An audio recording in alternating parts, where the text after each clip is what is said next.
مواقع ذكاء اصطناعي هامة جدا لتوليد السيرة الذاتية. يعني أنا من خلالها أقدر إن أنا أعمل سيرة ذاتية متوافقة مع نظام ال ATS. زي مين؟ زي موقع ذاتي. ده بتدخل بس البيانات. بيسألك عن البيانات، الاسم، العنوان، رقم الهاتف، البيانات الخاصة بيك يعني، والتعليم وكل حاجة. طيب وبيقترح عليك جمل علشان تطور يعني السي في أكتر. تمام، وتنسيق يعني عشان تنسق السي في متوافق مع الاي تي اس. طيب موقع زي موقع ريزي، تمام، برضو ممتاز، برضو بيعمل لي السيرة الذاتية عن طريق مين؟ عن طريق الذكاء الاصطناعي. طيب وبيكتب لي السيرة الذاتية. موقع زي كيك ريزمي، برضو في قوالب جاهزة، وفي كمان مساعد ذكي بيك. يعني ايه؟ يعني في زي شات جي بي تي كده، انت بتديه بس شوية بيانات عنك وبيكتب لك هو السيرة الذاتية بشكل متوافق مع نظام ال ATS. طيب موقع زي ريزمي ووردد، ده بيحلل السيرة الذاتية ويديني تقييم ليها. يعني انا عندي مثلا 70 80 90. ومش بس كده، كمان بيقترح عليا تحسينات علشان احسن السيرة الذاتية دي، ادخلها افضل. يعني ايه اللي انا كتبته غلط؟ ايه اللي كتبته غلط، والمفروض لو احسنه ازاي، اعمله ازاي. طيب موقع زي موقع جوب سكان.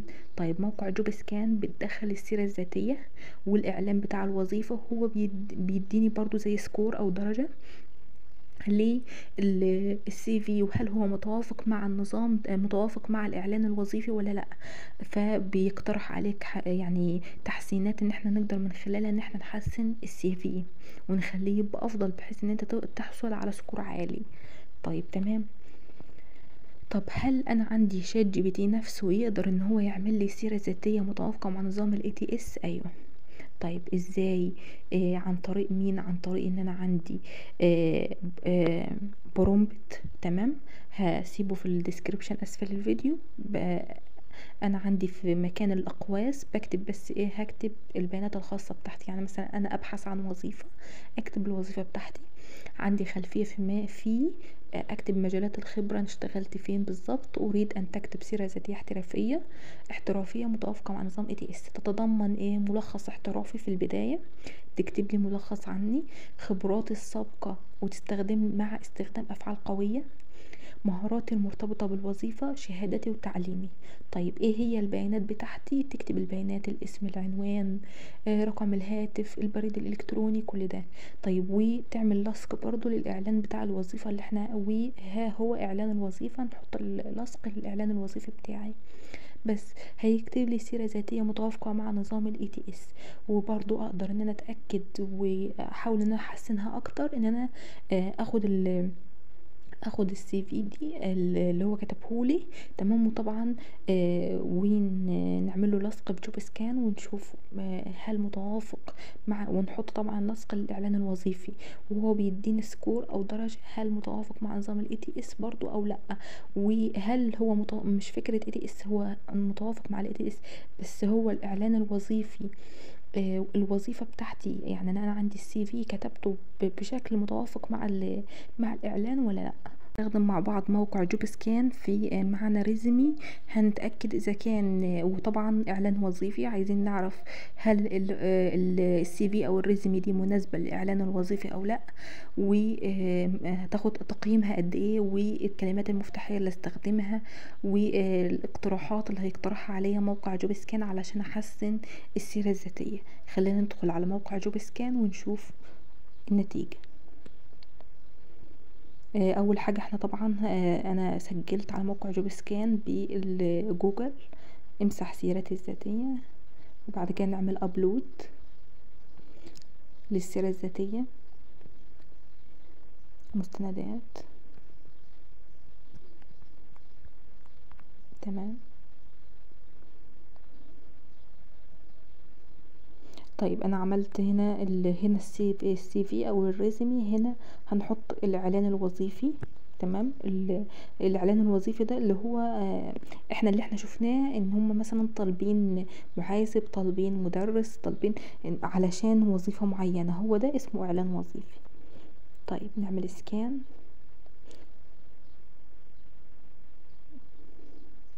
وطبعا لازم يكون الاعلان الوظيفي والسي في بنفس اللغة. يعني مثلا لو انا السي في بالعربي والاعلان الوظيفي باللغة الانجليزية، فانا بعمل الاعلان الوظيفي باللغة العربية علشان ايه؟ علشان يكون الاتنين متوافقين مع بعض. طيب هنا التقييم بتاعي 41%. طيب ليه؟ ايه الاسباب اللي خلت التقييم 41% للسي في؟ تعالوا نشوف. اول حاجة ان اضافة اسم الشركة وعنوان الويب. تمام. طيب اني مش عندي هنا، مش ضايفة اسم مدارس مثلا انا اشتغلت فيها. طيب هنا مش عاملة اضافة للعنوان، العنوان مش موجود. بس طبعا حاجات كويسة ان انا ضفت البريد الالكتروني، رقم الهاتف. تمام. طيب ان في الملخص المهني. تمام، ده برضو من الحاجات الكويسة.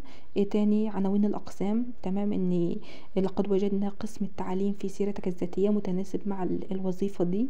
ولقد وجدنا قسم الخبرة العملية في سيرتك برضو يعني متوافق معاها. طيب ايه بقى المش متوافق؟ لم تجد مسمى وظيفة معلم كيمياء في المرحلة الثانوية المذكور. تمام، مش مذكور ان انت اشتغلت، او كلمة معلم كيمياء ماشي مكتوب مثلا بكالوريوس العلوم والتربية، بس مش مكتوب ان انت اشتغلت معلم كيمياء مثلا. طيب فهنا بيقول ايه؟ ننصحك بكتابة مسمى الوظيفة التي تتقدم بها في سيرتك الذاتية. طيب ايه تاني؟ التواريخ، مش كاتبة تواريخ. تمام. ايه تاني؟ التعليم متناسب.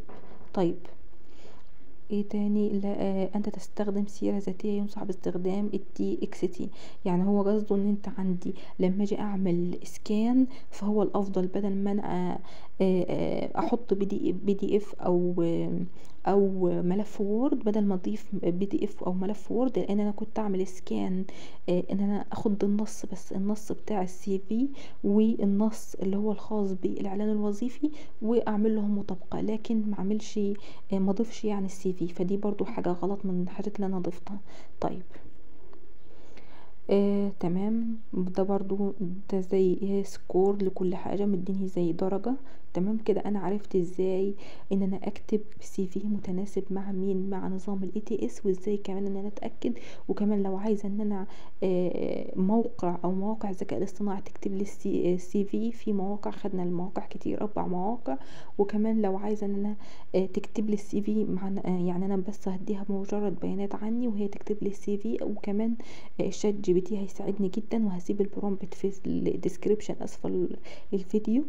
تمام. وكمان موقع جميل خالص زي موقع جوب سكان، برضو بعمل لصق السي في او الريزم بتاعتي والمسمى العنوان الوظيفي او الوظيفة يعني وكده. وبشوف هيديني نتيجة، وهيديني كمان تقييم وتحسينات، يعني انا اعمل ايه علشان يكون متوافقة مع النظام.